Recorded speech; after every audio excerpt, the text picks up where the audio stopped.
کر لیا۔ ایک مرتبہ کا واقعہ ہے، چونکہ بغداد میں عیسائیت کا زور تھا اور جو زمانہ غوث پاک کا زمانہ ہے وہ بڑا پرفتن دور تھا، بڑا ہنگامہ خیز دور تھا۔ اس دور میں یہ تھا، عیسائیوں نے اتنی چالیں چلی تھی کہ مسلمان اماموں کو قتل کر دیا اور ان کو خنجروں سے قتل کیا، راتوں رات اٹھا کر لے کر چلے گئے۔ یعنی لوگوں کو وہ اٹھا لیتے تھے، علماء کو، تقریر کرنے والے علماء کو، حق بیان کرنے والے علماء کو کہیں قتل کیا، کہیں اٹھا کر لے لیا، اور ان کی جگہ عیسائی راہب اور پادری جو ہے وہ مسجد کے امام بن گئے تھے۔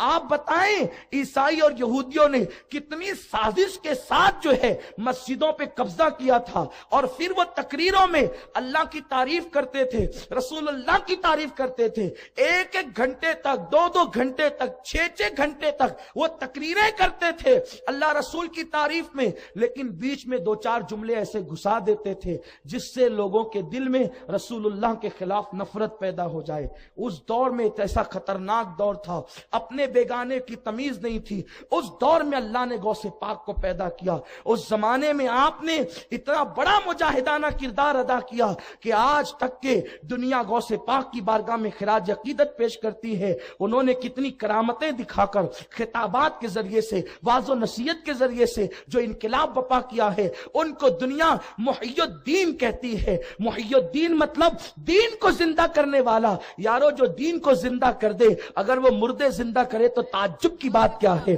میرے اللہ نے ان کو یہ طاقت عطا کی ہے۔ تو میرے پیارے آقا علیہ السلام کے پیارے دیوانوں، اس دور میں بغداد کے جو خلیفہ تھے وہ بادشاہوں کے دربار تک کے وہ عیسائی پادری، عالم اور مولوی بن کر کے پہنچے ہوئے تھے۔ ایسا ہنگامہ خیز ہوش ربا دور تھا۔ اس دور میں غوث پاک کی ولادت ہوتی ہے، لیکن کیسی خدمت کی ہے، لوگوں کو ہزاروں کی تعداد میں مسلمان کیا، لوگوں کو توبہ کی طرف مائل کیا، لوگوں کو ایک خطاب کرتے تھے، حلال روزی کی طرف بلاتے تھے، لوگوں کو خدا کی عبادت کی طرف بلاتے تھے۔ جو تقریر سے نہیں سدھرتے تھے انہیں میرے غوث جو ہے کرامتیں دکھا کر کے سدھارتے تھے۔ اللہ نے انہیں یہ طاقت دی تھی۔ ایک مرتبہ غوث پاک عصر کی نماز پڑھا کر کے جو ہے وہ دریائے دجلہ کی سیر کے لیے نکلے۔ دریائے دجلہ بہت بڑا دریا ہے، میں نے اسے دیکھا ہے الحمدللہ، اور وہ دریا جو ہے اس ایک خصوصیت اس کی یہ ہے کہ وہ دریا پلٹیاں کھاتا ہے سال بسال،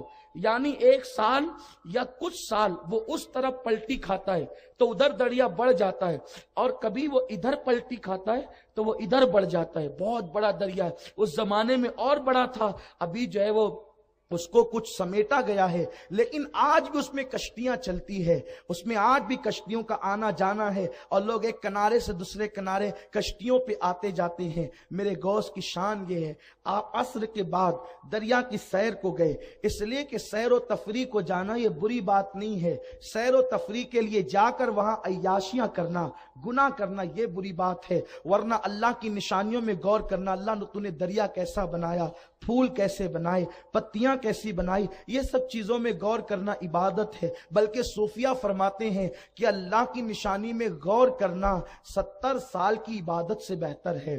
اللہ رب العزت نے ہمیں حکم دیا سیروا فی الارض، زمین کی سیر کرو، لیکن لوگ سیر نہیں کرتے بلکہ جا کر کے پکنک پر عیاشیاں کرتے ہیں۔ اللہ لوگوں کو نیک توفیق عطا فرمائے، اللہ ہمارے حال کی اصلاح فرمائے۔ تو آپ دریا کی سیر کو گئے ہیں، دیکھا کہ ایک بڑھیا ہے وہ ٹھلیا لے کر کے آتی ہے اور وہ پانی بھرتی ہے اور ٹھلیا رکھ کر کے دوپٹے سے آنسو پوچھنے لگتی ہے۔ نبی کے گھرانے کے فرد تھے، دل میں خیال آیا اس کی آنکھ میں آنسو کیسا، تو آپ نے خادم سے کہا جاؤ اور جا کر کے اس بڑھیا سے پوچھو کہ تیری ٹھلیا کو کسی نے پتھر نہیں مارا، تجھے کسی نے گالی نہیں دی، تجھے کسی نے ستایا نہیں، تجھے کسی نے پریشان نہیں کیا، بڑی بھی تو روتی کیوں ہے؟ خادم گیا، بڑھیا نے کہا جا تو اپنا کام کر، میرے رونے سے تجھے فائدہ کیا ہے، میرا غم آخر کون بانٹ سکتا ہے؟ اسے کچھ نہیں بتایا، آپ تشریف لائے، چہرہ بتاتا تھا، دیکھو تو خدا یاد آ جائے۔ بڑھیا سے کہا اماں جی کیوں روتی ہے؟ تو بڑھیا وہاں بتانے سے انکار کرتی ہے، لیکن یہاں داستان شروع کرتی ہے۔ وجہ یہ ہے کہ ہر چہرے ایسے نہیں ہوتے جہاں دکھ درد بانٹا جاتا ہے۔ محبت کے لیے کچھ خاص دل مخصوص ہوتے ہیں۔ یہ وہ نغمہ ہے جو ہر ساز پہ گایا نہیں جاتا۔ لوگوں کو غموں کی داستان سننا اچھا لگتا ہے، رو کے سنا، ہنس کے اڑا دیا، لیکن کچھ چہرے ایسے ہیں جو خدا کی یاد دلاتے ہیں۔ طبرانی کی روایت ہے، میرے آقا فرماتے ہیں میری امت کے وہ چہرے جو نورانی ہے، ان سے دنیا اور آخرت کی حاجتیں مانگا کرو، ضرور پاؤں گے، کیونکہ اللہ نے میری رحمت کا حصہ ان کے اندر رکھ دیا ہے۔ اب بتائیں، حضور خود کہتے ہیں کہ مانگو، اور کوئی اگر یہ کہے کہ نہ مانگو تو ہم حضور کی سنیں یا کسی اور کی سنیں؟ یہ بات تو نہیں ہو سکتی۔ ہم نے کلمہ حضور کا پڑھا ہے، کلمہ محمد رسول اللہ پڑھا ہے، اب ہم کسی کی بھی بات کیسے مان لیں؟ نہیں، ہمارے لیے وہی معیار ہے جو رسول اللہ کا فرمان ہے۔ جو حضور کی بولی بولے وہ اپنا ہے، جو حضور کے خلاف بولی بولے، پھر وہ کسی شہر کا ہو، کسی ملک کا ہو، کسی علاقے کا ہو، ہم نہیں مانتے۔ مکے والا ہے ابو لہب ہے، حضور کے خلاف بول رہا ہے تو جوتے کی نوک پر ہے۔ حبشہ والا بلال ہے، اپنا آقا ہے، کیونکہ وہ حضور کی بولی بول رہے ہیں۔ بات بولی سے سمجھ میں آتی ہے،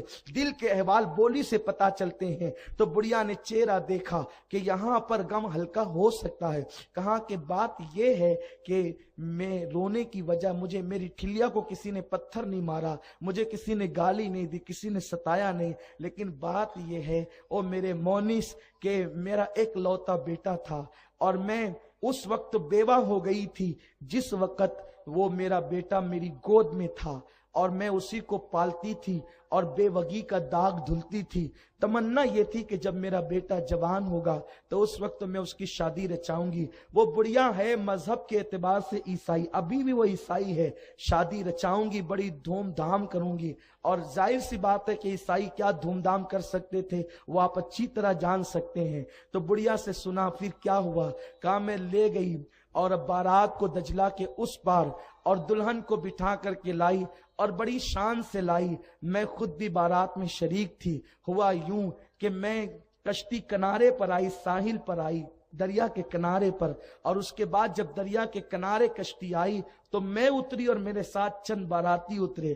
ابھی کچھ لوگ اترے ہی تھے کہ اچانک پھر ایک ہوا آئی، اور ہوا نے کشتی کو پیچھے ڈھکیل دیا، اور پھر وہ کشتی بیچ دریا میں گئی، اور ماں کی آنکھوں کے سامنے بیٹا، بہو، جو ابھی دولہا اور دلہن تھے، اور بارات میں جتنے لوگ موجود تھے چند اترنے کے سوا، وہ سب کے سب دریا کے بیچ جو ہے وہ کشتی میرے سامنے ڈوبی۔ میں نے اپنی آنکھوں سے اپنی پہلے دن کی دلہن بہو کو اور اپنے دولہا کو ڈوبتے ہوئے دیکھا ہے۔ جب بھی دجلہ پہ آتی ہوں تو میرے دل کو نشتر لگتے ہیں، وہی بارات جوان بیٹے کی یاد آتی ہے، وہی دھوم دھام مجھے یاد آتی ہے۔ یہ کہہ کے پھوٹ پھوٹ کر رونے لگی۔ میرے غوث نے کہا مائی صبر کر، اللہ تیرے لیے انتظام کرتا ہے۔ اس نے غصے میں اب دیکھا، اب صبر کی تلقین تو سب کر چکے، تمہیں بتا کر فائدہ بھی کیا ہونا تھا، آپ بھی صبر کی تلقین کرتے ہیں، بس یہ جملے کہنے تھے، دل پہ جا کے لگے۔ وہ خاندان ہی ایسا خاندان ہے کہ کسی کی آنکھ میں آنسو دیکھ نہیں سکتے۔ کہا ماں بس اب انتظار کر، اللہ کی قدرت دیکھ۔ ہاتھ اٹھا دیے، اللہ میرے رب، میرے پروردگار جو ہے اس کے لیے کشتی کو دوبارہ دریا سے نکال دے۔ ندا آئی، عبد القادر جانتے ہو کتنے برس ہوئے کشتی کو ڈوبے ہوئے؟ پوچھا نہیں اس سے، عرض کیا میرے اللہ تو ہی بتا دے۔ ارشاد ہوا کہ 12 برس ہو چکے ہیں۔ کشتی دریا میں گئی، ان کے جسموں کو مچھلیوں نے کھایا، جن مچھلیوں نے ان کے جسموں کو کھایا انہیں انسانوں نے کھایا، اور جو مچھلیاں انسانوں نے کھایا وہ غلاظت بن کر کے دریاؤں میں، صحراؤں میں ختم ہو چکے، یعنی کہ وجود ان کا ناپید ہو چکا ہے۔ عرض ہوتی ہے مولا سب کو مشکل ہے، تجھے مشکل کیا ہے؟ جو بغیر وجود کے کسی کو پیدا کر سکتا ہے، کیا وہ ڈوبی ہوئی کشتی نہیں نکال سکتا؟